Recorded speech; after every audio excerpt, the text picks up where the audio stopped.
Everyone, मैं हूँ राघव वर्मा और मैं आज आपको क्वेश्चन आंसर करवाऊंगी क्लास 8 बिहार बोर्ड साइंस के 11 चैप्टर प्रकाश से खेले। और यहाँ पे हमारा फर्स्ट क्वेश्चन है कि मान लीजिए आपके सामने दीवार पर एक फ़ोटो टंगा है। आपका मित्र आपकी आंखों के सामने आपका कॉपी ला देता है। क्या आप फ़ोटो को देख पाएंगे? व्याख्या कीजिए। तो अब कैसे लिखेंगे, क्योंकि ये तो हमें पता है कि नहीं देख पाएंगे, बट ऐसे तो लिख नहीं देंगे। तो लिखेंगे कि दीवार पर टंगा फोटो और आंखों के सामने कॉपी ला देने पर दिखाई नहीं पड़ेगा, क्योंकि फोटो के प्रकाश परावर्तित होकर आंख तक नहीं पहुंच पाता है। क्योंकि हम किसी भी चीज़ को देखते हैं तो वो आप देखते हो ना, जो लाइट होती है वो उस वस्तु पे पड़ के परावर्तित होकर हमारे आंखों पे आती है, तब हम उसको देख पाते हैं। बट ऐसा नहीं होगा तो हम नहीं देख पाएंगे।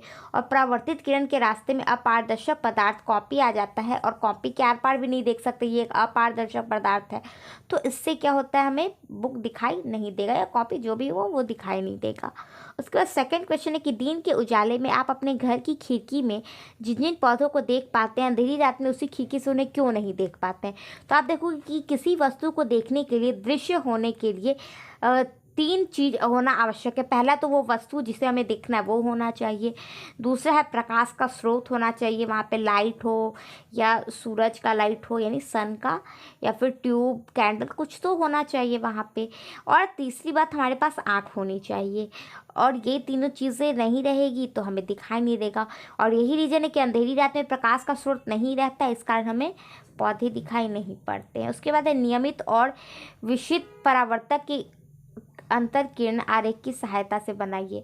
तो आप देखो यहाँ पे नियमित मतलब होता है रेगुलर। जैसे देखो यहाँ पे किरण यहाँ इस जिस जिस डिग्री पे, जितने डिग्री पे आ रही है, मान लो यहाँ पे 30 डिग्री है ना, तो 30 डिग्री पे ही जा रही है। फिर ये भी 30 30 30 30 30 30 इक्वल है। लेकिन यहाँ पे आप देखोगे इसका अलग साइज है, इसका अलग साइज है, इसका अलग साइज है और इसका अलग साइज है, यानी तीनों अनियमित है, रेगुलर नहीं है, अलग अलग है। तो ये हो गया नियमित का एक डायग्राम और ये हो जाएगा अनियमित या विसरित का एक डायग्राम। ये एग्जाम में हो सकता है पूछे, तो एकदम सिंपल सा, ये तो आप लोग को आता ही होगा, या बना लेना। एकदम बराबर बराबर रहे तो नियमित, बराबर नहीं रहे तो अनियमित। उसके बाद 4 नंबर क्वेश्चन है यहाँ पे कि बहुदर्शी की रचना का वर्णन कीजिए। तो उत्तर है, अरे यहाँ पे ये ब्लैक से हो गया। देखो कभी कभी क्या होता है ना, ये टाइप करने में हो जाता है। तो ये आंसर ही है कि बहुमूर्तिदर्शी की रचना के लिए आवश्यक सामग्री आयताकार दर्पण के दर्पण की 3 प्लेट हो यहाँ पे, ठीक है।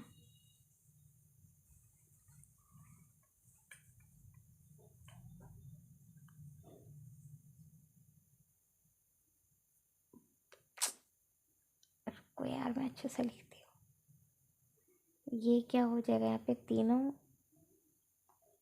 यहाँ पे होगा प्लेट को फेविकॉल से जोड़ दिया जाता है।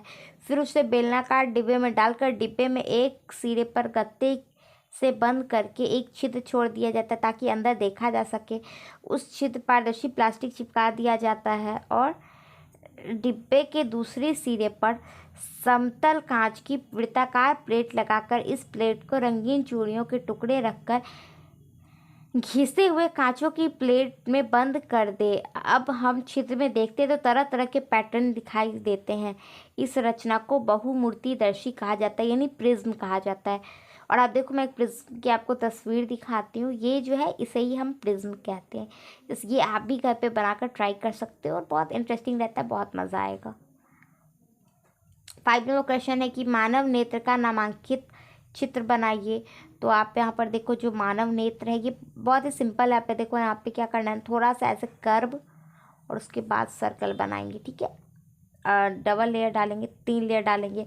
यहाँ पे इस तरीके का एक शेप बनाएंगे, यहाँ पे शेप और यहाँ पे लेंस लग जाता है। और अब हमें याद करना है कि इसमें कहाँ पे क्या रहता है। तो आप देखो, ये जो अंदर है ये मांसपेशियाँ है। ये अंदर जो यहाँ पे लिक्विड भरा हुआ है ये जलीय द्रव्य है। ये नेत्र का ताड़ा है, यहाँ पे ये कॉर्निया है, ये जो बाहर वाला सबसे लेयर होता है। ये जो प्लेट है सबसे पीछे में ये आइरिश होती है। ये कांच द्रव्य है। ये ड्रिड पटल है सबसे बाहरी लेयर। फिर सेकंड लेयर है कोरोइड। थर्ड लेयर है रेटिना। ये है पित्त बिंदु, ये जो डॉट डॉट डॉट है सारे में, इसको पित्त बिंदु कहते हैं। और ये है यहाँ पे जो बड़े बड़े डॉट है, इसको हम लोग बोलेंगे अंध बिंदु। और यहाँ पे प्रकाश सीरा, जहाँ से अंदर लाइट जा रहा है। तो यहाँ पे हमारा ये आप देख सकते हो किस तरीके से हमारी आँख का डायग्राम बनता है। उसके बाद है यहाँ पे हमारा 6 नंबर क्वेश्चन कि यदि परावर्तित किरण आपतित किरण के 90 डिग्री का कोण बनाए तो आपतन कोण का मान क्या होगा। तो आप देखोगे कि परावर्तन के नियम से आपतन कोण किसके बराबर होता है, तो परावर्तन कोण के बराबर होता है। तो यहाँ पे परावर्तन कोण क्या है, एक्स है, और आपतन कोण भी क्या है, एक्स है। और कोण कितना का बन रहा है, तो 90 डिग्री का बन रहा है। तो एक्स एक्स को जोड़ते हैं तो 2x + 90 हो जाएगा। तो x बराबर क्या हो जाएगा, 90/2 करेंगे तो 45, यानी आपतन कोण क्या हो जाएगा हमारा, 45 हो जाएगा। ये याद रखने वाला है कि किस तरीके से ये सॉल्यूशन बनेगा। उसके बाद 7 नंबर क्वेश्चन है कि आप अपनी आँखों की देखभाल कैसे करेंगे। तो आप देखोगे कि आँखों की देखभाल के लिए आवश्यक कदम पहला है कि बहुत अधिक प्रकाश तथा बहुत कम प्रकाश के प्रयोग से बचना। मतलब ये भी नहीं कि आपके फ़ोन का आपको फ्लैश लाइट फुल रखनी है, ठीक है। ब्राइटनेस जो आपके फ़ोन का होता है वो फुल रखनी, बहुत ब्राइट करके हमें टीवी देखना है। या कोई कोई बच्चे होते हैं ना सूरज को देखते रहते हैं, लाइट पे देखेंगे, ट्यूब पे देखते रहेंगे, तो ये चीज़ हमें अवॉइड करना चाहिए, नहीं तो हमारी आंखों पे इसका गलत प्रभाव पड़ता है। सेकंड है कि पाठक सामग्री को आंखों से दूर या बहुत नज़दीक से न पढ़े। ये नहीं, बहुत लोग आते हैं एकदम फ़ोन एकदम यहाँ सर पे रख के चलाएंगे, किताब एकदम यहाँ पे रख के पढ़ेंगे, तो वैसे नहीं, एक दूरी मेंटेन करनी चाहिए, कम से कम 20 सेंटीमीटर से ज़्यादा। मतलब आप समझो ना, 1.5 बित्ता अगर कुछ रहेगा तो वो ठीक है, 1.5 बित्ता से नज़दीक होगा तो ये आपकी आंखों पे गलत प्रभाव डालेगा। आंखों से कुछ चलना जाने पर उसे रगड़ना नहीं। हाँ, आंखों में अगर कुछ चला जाता है, अब मान लो धूल चला गया, ठीक है, आप उसको जोर से रगड़ोगे तो वो क्या होगा, आपकी आँख में, आपके ऊपर वाले स्किन जो है आँखों के ऊपर, उससे क्या होगा, रगड़ा के आपके आई बॉल में वो मतलब एकदम घर्षण पैदा करके उसको छिल सकता है।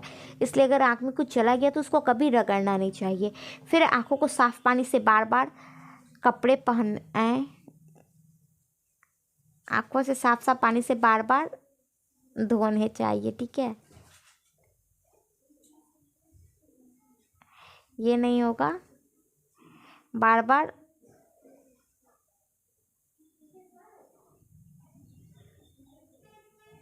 धोने चाहिए, ठीक है। उसके बाद क्या है, प्रचुर मात्रा में विटामिन ए का सेवन करना चाहिए। विटामिन ए में पपीता आता है, गाजर आता है, पालक आता है, दूध आता है, अंडा आता है। और समय समय पर चिकित्सक की सलाह और जांच की जानी चाहिए। जो चिकित्सक होते हैं, जो डॉक्टर होते हैं, अगर आपको लग रहा है कि आपकी आंखों में थोड़ी भी प्रॉब्लम है ना, तो अपने मन से डॉक्टर नहीं बन के एक बार डॉक्टर से सजेशन जरूर लेना चाहिए। उसके बाद है 8 नंबर क्वेश्चन कि किसी भी तरह के पास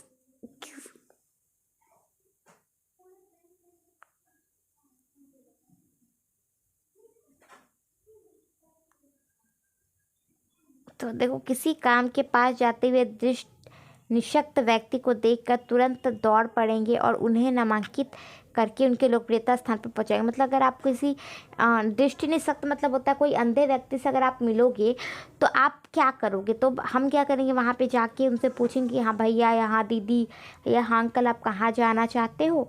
फिर उनके पास होता ही है, उनके पास पता या कहीं पे भी, तो हम उनकी हेल्प करेंगे वहाँ जाने में या रोड क्रॉस करने टाइम। तो वही चीज़ है यहाँ पे, ये तो हमारे, क्या आप कहोगे कि ये तो हमारा मतलब इंसानियत का एक धर्म हो गया ना, कि अगर कोई किसी भी व्यक्ति में अगर कोई कमी है तो उसको हम लोग को उस तरीके से पैम्पर करना होगा, उस तरीके से उनका ख्याल रखना होगा। और यहाँ पे हमारे ये चैप्टर भी कंप्लीट हो जाता है। अगर आपको कोई भी डाउट है ना आपके क्लास से, और कोई सब्जेक्ट, कोई चैप्टर, कोई क्वेश्चन, कुछ भी डाउट है तो आप हमसे पूछ सकते हो उसका आंसर कमेंट करके, और मैं आपको ज़रूर उसका आंसर बताऊंगी। और यहाँ पे वीडियो कंप्लीट हो जाता है। Bye bye, take care.